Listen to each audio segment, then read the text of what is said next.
Hi friends, welcome back to another edition of our videos.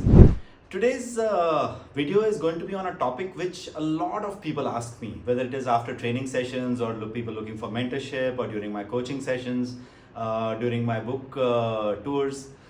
A lot of people ask me about leadership. So today's session is going to be focused on leadership. A lot of people ask me, how can I become a better leader?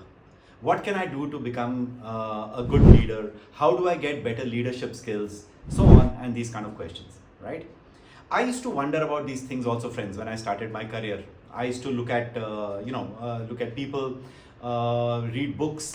These days you have blogs, you have podcasts, you have shorts, you have reels, you have social media, training programs, formal learning, online learning, offline. There are so many avenues now, friends, to learn about leadership.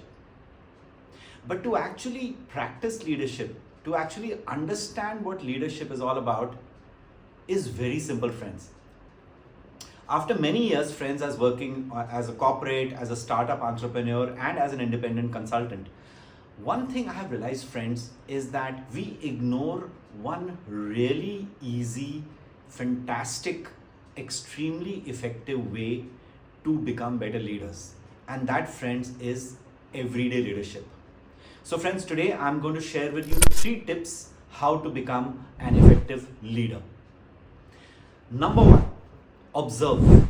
Observe our surroundings, our environments, the people that we work with, what they are doing well, what they are not doing well. Number 2, appreciate what others are doing. Appreciate their efforts. Don't just criticize. Don't be critical unless we have ourselves tried something. And the third is inspire. Right? Friends, be the change that you'd like to see in the world. So 3 tips, friends: observe, appreciate, inspire to become a more effective leader, more specifically, a more effective everyday leader. Now let me explain to you my concept of everyday leadership in a little bit more detail, friends. Let's take these 3 tips which I shared with you. The first was to observe. One of the things that we don't do very often, friends, is to really observe the people that we work with. There are people around us already doing a lot of things. They're already making a lot of efforts. They are spending valuable time, money, and effort into doing a lot of things, whether they are entrepreneurs or they are consultants or they are professionals. They could be your colleagues, your managers, people who report to you, anyone. There are people who are already doing a lot of good work. Let us learn from them. This is something we don't do, right? We let our ego come in the way. Why should I learn from somebody else? I will make my own mistakes. I'm my own person, which is great. You have to have your own individuality. You are your own person. But there is no rule in the world that says that just because you want to do things by yourself, you have to make all the same mistakes yourself. You have to put in the same effort yourself. Somebody else has already made that mistake. Let us learn from them. Let us talk to them. Let us find out the efforts that they made or they did not make. Now we know what not to do. Let us talk to people around us who are actually doing a great job. And let us ask them, how did you do it? What did you do? What was your mindset when you did it? You made a commitment to yourself a while ago. How did you sustain that commitment in your mind? How did you ensure that that commitment is not going to go waste? These are the questions, friends, we need to ask people who are there around us, because we can learn from them.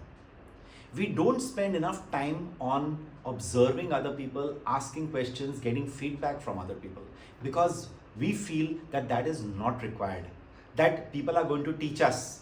I'm going to learn everything by books and blogs and podcasts and video and social media. That is important, friends. I'm myself an author. My book, Soft Skills, it's in its 3rd edition now. But the fact remains that reading this book is not going to make you an effective leader only. It is just one of the tools.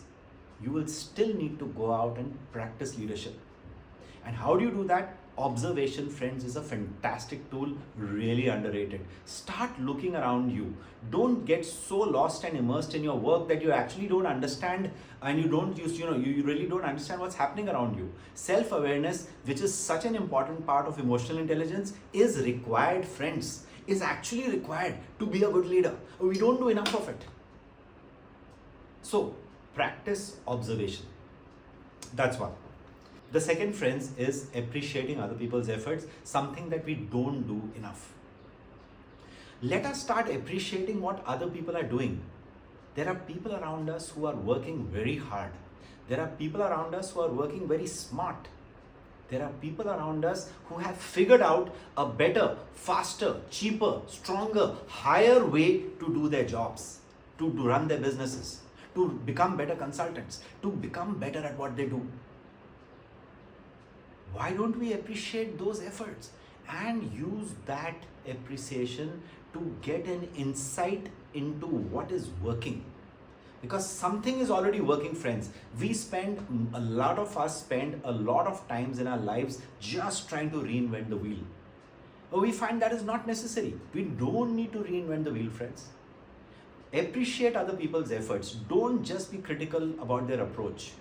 Sometimes I see, sometimes I'm sitting with a bunch of people. I see the examples of somebody running a business. For example, just to give you an example, it could be a food delivery. Somebody has come and somebody has started a food delivery business in your area.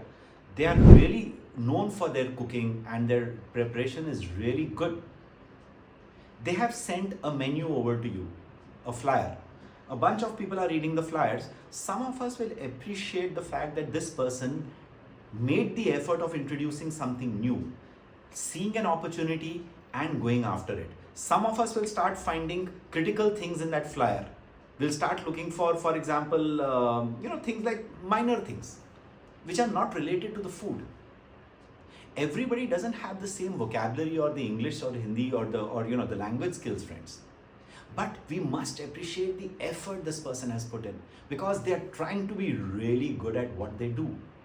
And if they are, let's appreciate it, let's learn from them because maybe that is learning that I can translate into another area of my life, right? Which we call analogical thinking. And the third, friends, is to inspire. Many of us feel that our own efforts are not very good. We don't give ourselves enough credit. We feel that we don't have what it takes to be role models for others. You are wrong, friends. You have a lot to teach other people. Teaching is not just formal teaching or training. Teaching is also exhibiting a good behavior, a good professional attitude consistently, where it becomes a habit for you. You don't even realize you're doing it. But when you do it, there are people who are observing you. And when they observe you, they learn from you. When people learn from you, that's where their relationship with you becomes better. You have the ability to inspire others, friends. Do not waste that opportunity. Do a good job consistently. Practice good habits consistently. Live your values, live your goals on a constant basis. You will find your other people also getting inspired by you and also starting to practice the goals. If you have children, people in your house will start observing, those children will start observing you. If you are in a team, your colleagues will start picking up some of your habits. If you are managing a team, you'll find your team, the people who report to you, also trying to emulate you. Right? Imitation is a good thing provided you imitate somebody's good habits, which is called emulation. So friends, you have the ability to inspire. Go ahead and do it. These are the three ways, friends, in which we can practice everyday leadership. Number one, observe your environment, learn from it. Number two, appreciate the efforts that other people are making. Don't just be critical all the time. And number three, inspire others, friends. Be the change that you want to see in the world. Friends, practice these three tips. Come back and share with me your experiences on practicing everyday leadership. I will look forward to hearing from you here or on our social media handles. Look forward to seeing you again, friends. Take care. Bye.